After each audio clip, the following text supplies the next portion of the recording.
Welcome to another episode of the Reboot Chronicles, a no-holds-barred forum with global leaders, authors, entrepreneurs, and CEOs about how organizations stay focused on growth and innovation in unprecedented times. I'm your host, Dean Tobias, coming to you live from Reviv's North American headquarters in Chicago, and we would like to thank you for joining us from around the globe today.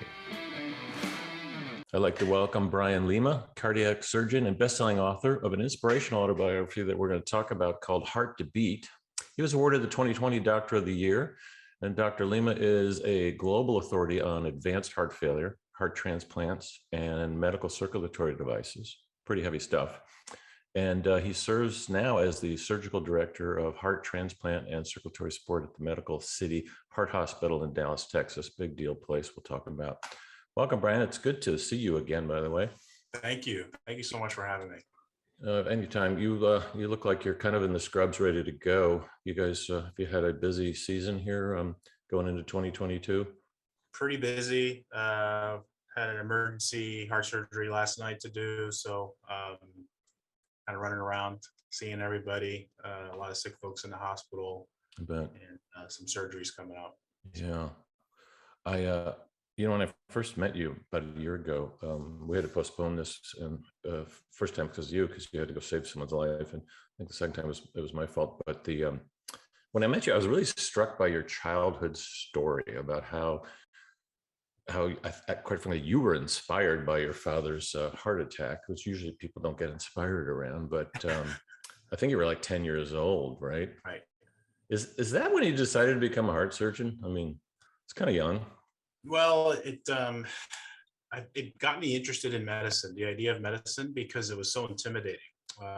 How helpless we all felt, that fear. So it definitely got me on the track to want to become a physician. And then as I got into it and experienced and actually got to watch different kinds of medicine, experience different kinds of medicine, Right. Surgery was love at first sight, and it was just a natural fit. It just seemed to click. I couldn't think of myself doing anything else. So you picked like one of the hardest things in the world. I know everyone's asked you this question before, but which is harder, brain surgery or heart surgery? Oh yeah, no, the brain is not a moving target. The heart is. I know, but everybody always says. I was over at a this club the other day, and the guy goes, "Steve, we're not like doing brain surgery here." I'm like, "Well, actually, heart surgery is harder. I've heard." Right. I like to joke around about that. Obviously, brain surgeons, neurosurgeons are fantastic and so skilled. Brilliant. Yeah, absolutely. Heart surgery, really, I mean, I think it's more high risk in the sense that you really could, the risk of death is at every step. Mm-hmm. And I feel like, you have a moving target and things like that. So of course I'm biased, but I would have to say I think heart surgery is the hardest field to navigate through and be really exceptionally competent at it as well. So yeah, you've proven that. We'll get into some of those stats in a minute. Talk about health and wellness too, but maybe just start at when I first met you. I took a look at the book. So Heart to Beat. What's the takeaway from that? It's an autobiography. It's doing incredibly well, bestseller, I think, on the Wall Street Journal list, and maybe a couple of others, right? Well, I mean, takeaway, I like to call it, it's like a motivational manifesto written through my life story. And it's basically how I was able to slowly but surely get to where I wanted to get to professionally, educationally, academically.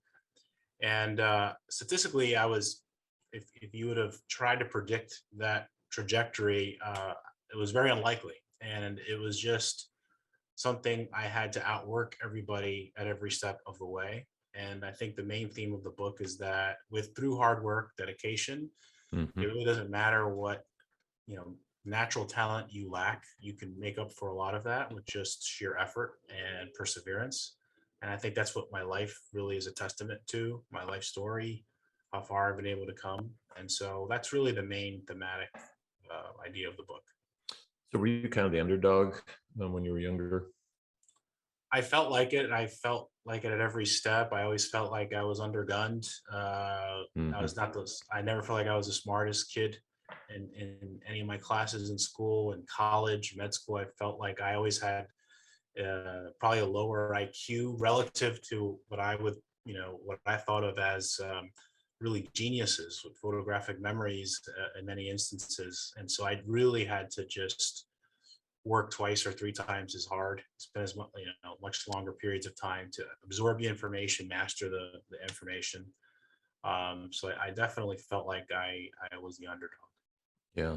Yeah. How did you get through med school? I mean, that's like no easy. A We're lot not of it told. is a blur, to be honest. I I, felt I bet. just really the sheer volume of information that we were expected to memorize and apply. Hmm. I had to just basically revamp my whole methodology for studying and almost, I mean, as you say, you've probably read in the book, I attacked the whole concept of being well-rounded. I certainly was not well-rounded at that time. Now we're nowhere close. I was completely, fully immersed in Yep. that environment and I had to, there's really no other way I would have been able to do it. That I like that part about the book. Well, because you struck me as someone I first talked to who's not just well-rounded, but you're definitely driven, but you're also very practical. I have a lot of the same issues with. I think one famous quote is a lot of these smarties, they do have a photographic memory. Some of us just don't have film in the camera, and so kind of learning that Right. whole connective tissue and the muscle memory of becoming a heart surgeon. I had the muscle memory to become a serial CEO and have maybe done that, I don't know, under 20 times is maybe 18. Wow. You're doing that. No, it's actually not wow. It's like, to me, what you do is like, wow. It's like Yeah. living, breathing, taking someone into, just someone's life into your hands. Not to mention, something's coming in on a plane that you may or may not be able to get in time. How do you, I mean, a lot of people want to know, if I could learn how to handle the stress Brian does, I could probably run anything, company, organization, nonprofit, whatever. I wouldn't stress out so much. So you talk about that in the book a little bit, I advice on. do. I talk about how there's really no easy formula for this is what you need to do Mm, to master stress or overcome, major disappointments. Because, if I have a bad day at work, that meant someone died, you know. yeah, yeah. Uh, and so it's one of those things where you really have to get disciplined about not allowing the negative self-talk to just totally take over and to the point where you lose your confidence. You have to have confidence. You can never lose that. You try to extract whatever any morsel of uh, a lesson or what could you have done better. You go through that exercise. You obviously are remorseful and regretful, but Mhm. I think so long as you do your best, do everything in your power to make sure you've done everything, you left no stone unturned. I think at the end of the day, you can't really beat yourself up too much. You have to give yourself that pat on the back, say, hey, you did what you could, you did everything you could, and now you have to move on because being stationary is that's not an option. And that's definitely one thing I harp on in the book a lot. And it's the whole concept of and philosophy of the heart way. The heart just keeps going, and just like that, you have to keep going. Staying stationary and spinning your wheels and reliving that terrible moment and perseverating over it, that's not going to solve anything. You have to keep moving forward. And many of the people listening and do that. I mean, I teach my Kellogg students, again, MBA students, a little different from medical students, but some of them are also engineering double majors. So it's interesting. And they're older, so they're almost 30, right? But I often teach them the power of and. You can't just, so I love your can't be stationary. For me, the lesson is, this one lecture I do on purpose, which has nothing to do with innovation and entrepreneurship, is which we're teaching, but like, you can't find your purpose from someone else. You've got to constantly come up with it pretty much every month, every week, every day, and it is shifting. So my trick there is the power of and. You can do your corporate job, but you also should probably be volunteering in entrepreneurial circles, or you can do your medical stuff, but you also maybe should look into engineering. You've got to do one or two or three things at once so early in your career that you get enough tasting and sampling. With med students, can't do that. It's just like myopic focus. I mean, how did you even, I made fun of how'd you get through school, but it's like, you went through school and residency and fellowship. And were there times where you did doubt yourself? Is that where these lessons are coming from? And how did you work through that? Any lessons learned there? Oh yeah, I mean there are probably innumerable instances when I doubted myself, just because each transition that you make, you think you're a pretty good, big deal. You graduated from a top medical school, and then all of a sudden you realize you're on rung number one of 10 rungs that you have to navigate upwards through. I just got a horrible visual with that, by the way. Yes, And I so feel that. yeah, so I mean, it's kind of like, imagine yourself how you were in first grade, and then you have the 10th grader, coming out. That all of that, beating you up. yeah, exactly. That's what it felt like. And Oh, I just boy. kind of had to constantly tell myself, look, if these guys could do it, so could I. So that was one tactic that I would have, just always going back to that, saying, this is part of the process. I've done this kind of thing before, meaning mastered things that were seemingly unapproachable, complicated, but it's a process. Everyone has to go through it. And so that's how I would try to cope with that, and not let it get, to my head too much, Yeah. not overthink it. And take your licks along the way, which that's the unavoidable part. You really do have to have thick skin. Yeah. You can't take it personal. It's a learning process. So that's literally inching my way step by step. That's how I did it.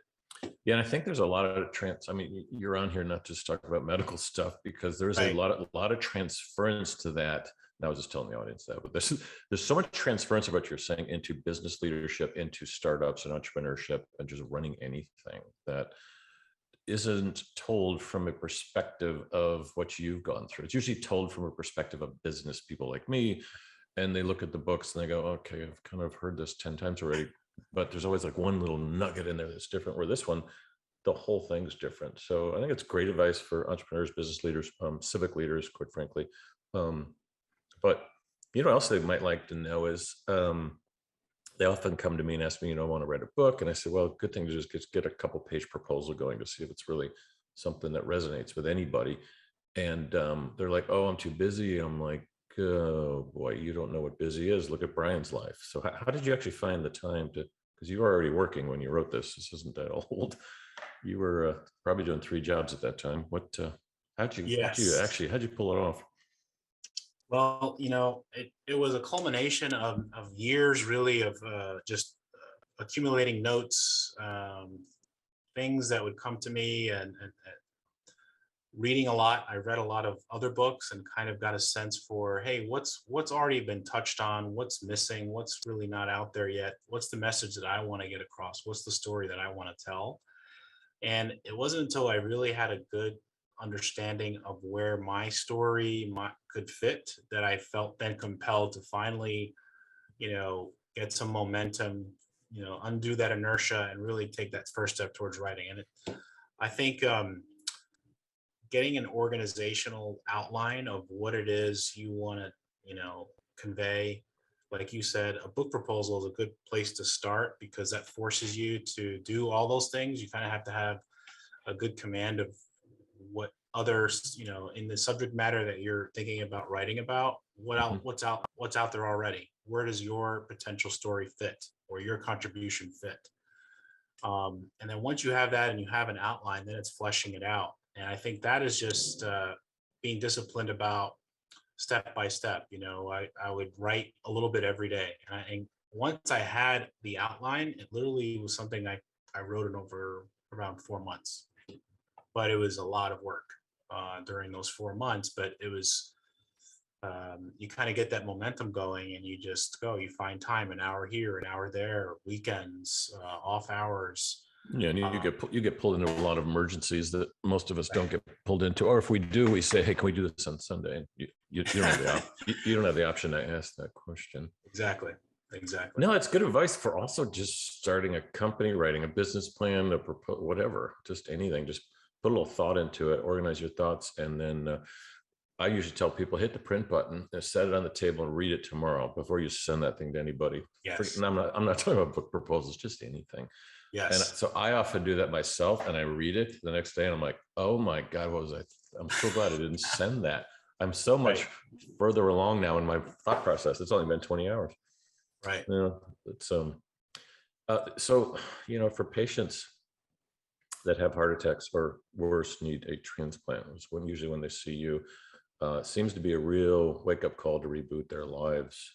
I'm sure you've seen a lot of that. Any compelling stories there where I assume you've stayed in touch with it. If you put a new heart in me, I would stay in touch with you. So my guess is, I don't mean medically, I meant personally, because you saved my life. So what's that like? There's nothing like it, really. I mean, it's such a roller coaster ride, extremes of emotion. You have, and invariably, in many of these instances, these patients, and I have these conversations literally almost every week, where they're coming in and they're very, very sick, and often this was sort of totally out of the blue. And it's always like, we don't understand how this could happen. We didn't do X, we didn't do Y, we didn't smoke, or he didn't do this, or how could this have not been discovered before? And Wow. that's unfortunately the crux of it, right? Is that this isn't something that's going to just, like alarm bells signal that it's there. Often, like cancer, it's one of those things that can sneak up, and so the onus is on us to promote prevention, wellness. How do you prevent things like this from happening? So it's these encounters are often in these scenarios where there's a lot of denial and just disbelief and despair, because no one ever saw it coming. And so, and I've been there, right? As a kid, Sure. it brings me always back to that. 10 years old. Yeah. And so Was your it helped. dad a smoker? He wasn't a smoker, but I'm of Cuban descent. He was Cuban, and Cuban cuisine classically is definitely not heart healthy. Yeah, I You know. gotcha. Yeah. I'm Italian. My So, dad was a big guy. Yeah. But right. but before we go to the health and wellness part, what about some of the after stories? Where they reach out to you after you've saved them, quite frankly. Well, we've of late had a few incredible success stories that we decided to actually convert into promotional testimonials. Oh boy. Yeah. One is of a young patient, literally in his late 30s, Yeah. massive heart attack, totally out of the blue, with kids, young kids, and had to have an emergency heart surgery. And unfortunately, his heart was so sick that even that was not successful. Just getting, blood flow back to the heart. The heart was already too damaged. Right. And so our team had to step in and put this poor guy on temporary life support, basically like a portable heart lung machine. To And find a we were donor. Yeah. eventually, able to get him transplanted within, I think, a week of all of this. Wow. So he comes into the hospital, never having really any issues, major heart attack, heart surgery, and then a week or two later, he's got a new heart.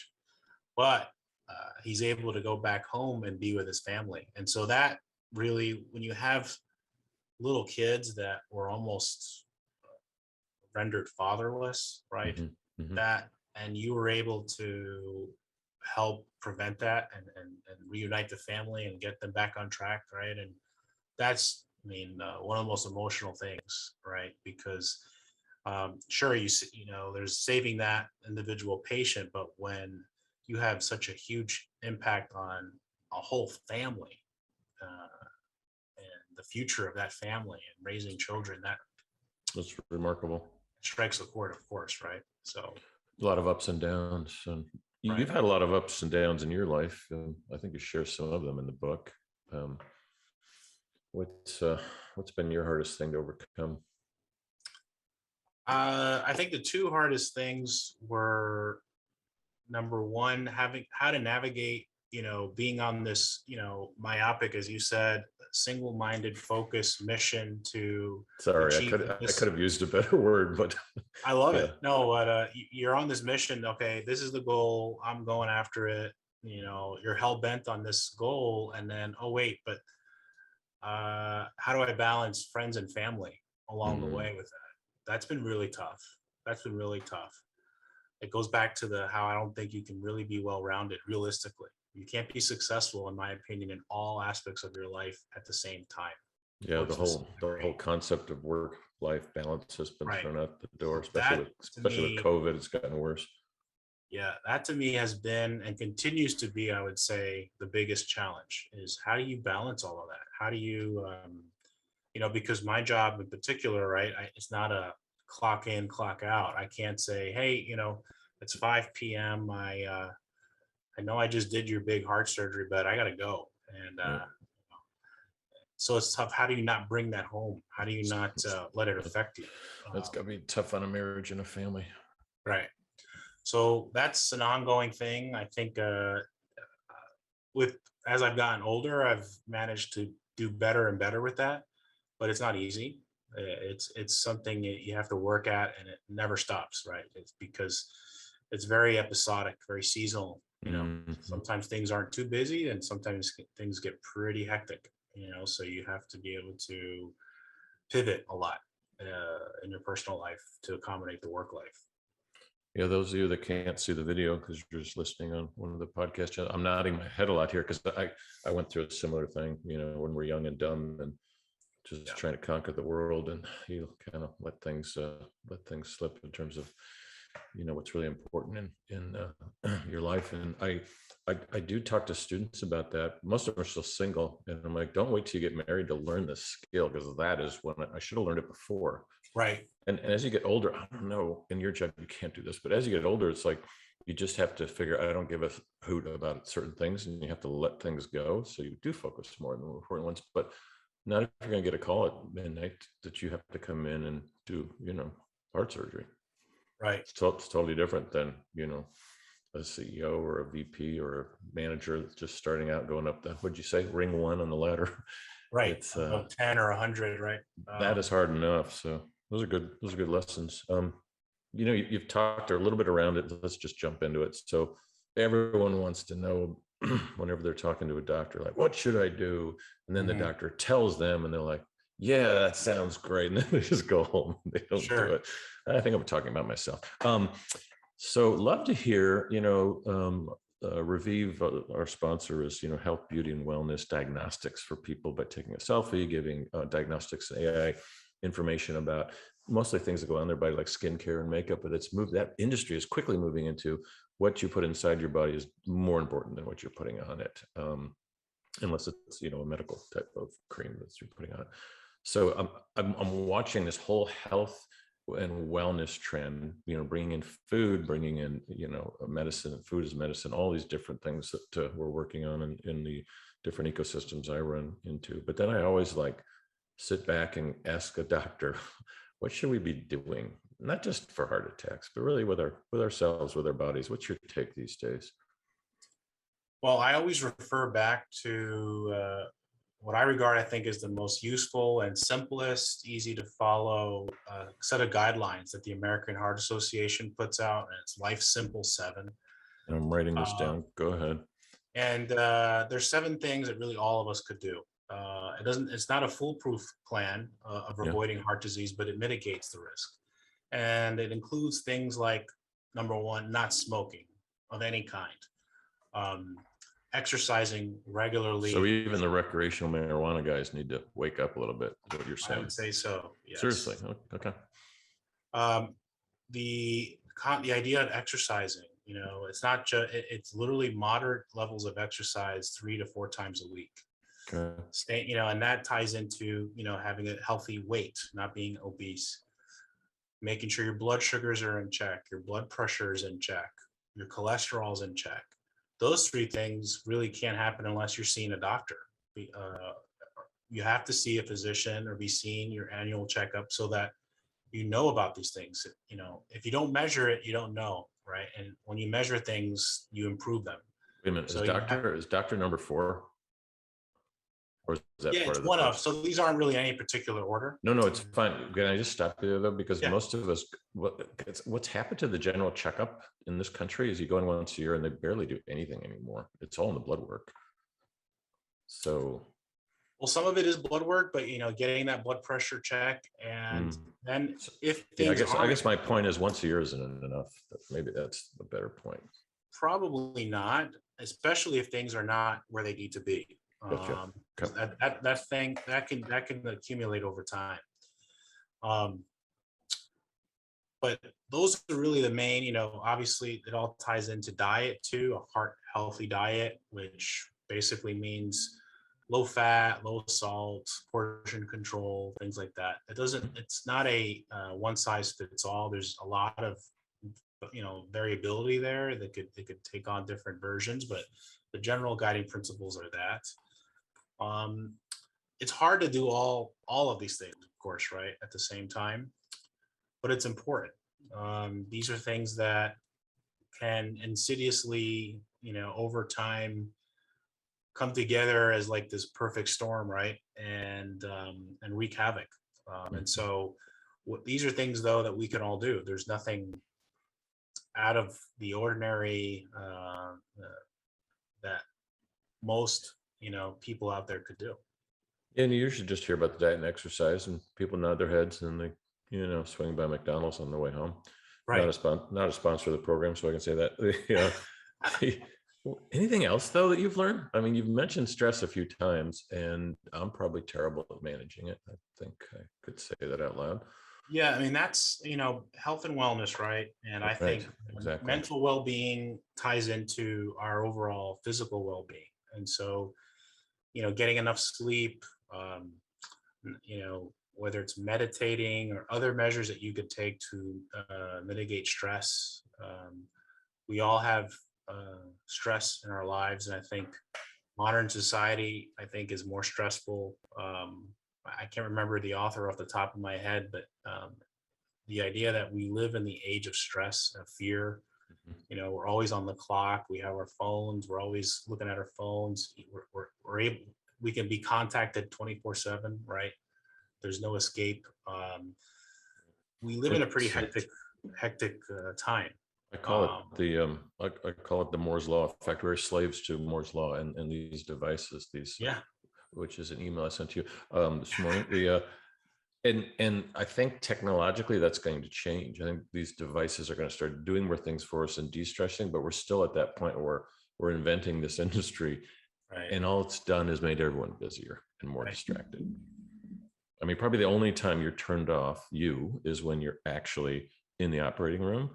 Whereas me, I can be in a board meeting, I can be in a room, I can be doing all the normal things that I would be doing, and I'm still looking at 3 screens. that's It's right. like, it's too much, and the kids are doing it more and more. So it's interesting to think the next generation will just, since they grew up with it, they'll just be like, I'm not stressed. This is fine. This is normal. Well, quite the contrary. Actually, there's data to suggest that for the first time ever in history, for example, if you look at millennials and you Hmm. look at Generation X, millennials have worse heart health than Generation X. Wow. A lot of factors to that, but that's the first time you could say in our modern history that the the younger generation, relative to the older generation at the same age, is less healthy. And is that because we're sitting around playing games and just playing with our phones and not out playing and moving? Pretty much, that's definitely a huge component to it. Like you said, stationary is not an option. Right. Or everyone thinking, well, why do I need to go see a physician? I have Google. I could look online, right? I That's know another what's good, wrong. I don't, yeah. uh, For so a lot of that. $69, you can get the portable EKG. This used to be like, they used to be with your fingers. Do those work? Uh, they serve a role. I think maybe not quite ready for prime time, but they're better than nothing. How's that? I think they're Yeah. better than. So I endorse it in that regard for sure. That's actually an interesting comparable. Juan, our producer, is probably thinking it's like Revive is actually, you take a selfie and it does a basic analysis of your skin. It's like level 1. There's also medical devices that go level 2 and 3, and it's kind of similar. So in some cases, that's why I brought up the EKG thing, because I know the founders that started that years ago. It was very expensive then, but it is, at least it's an awareness tool, right? That they Sure. would call you and come in, maybe. Yeah. I really want to thank you for being on. We always run out of time with fascinating folks like you. Real specific for the med students that were going to be reading this or listening to it, high school students. Any advice about, I think we need more doctors in this country that grew up in this country, that it doesn't seem to be as an attractive field as it used to be. Maybe specialists just make a lot more money. I don't know what it takes. I don't know what the reasons are, but any advice you'd give to people who were inspired, like, I want to go into med, to actually make that step? I think there's hard to argue there's a more rewarding field that exists in humanity than the Mm. field of medicine, where you can actually use your gifts, your training to help save lives. And it's not about money. If it becomes about, well, what's a good salary, this that, it can't be about that, because that won't get you through. That's not why I did what I do. Uh, It's got to be this sort of fundamental drive to want to help people in the most important way, uh, and that is to basically at their worst be there to help them through it. And I think if there's an inkling of that in you, then you have to go for it. And nothing else matters. You can't worry about a lot of naysayers that poo-poo this whole the field of medicine now, and it's taken a lot of flack, but I still think, without question, the most rewarding field on the planet. Beautiful. Well, thank you. You've been listening to Dr. Brian Lima, and he has joined us on the Reboot Chronicles. This is Dean Tobias. Glad that you joined us, and we'll see you soon.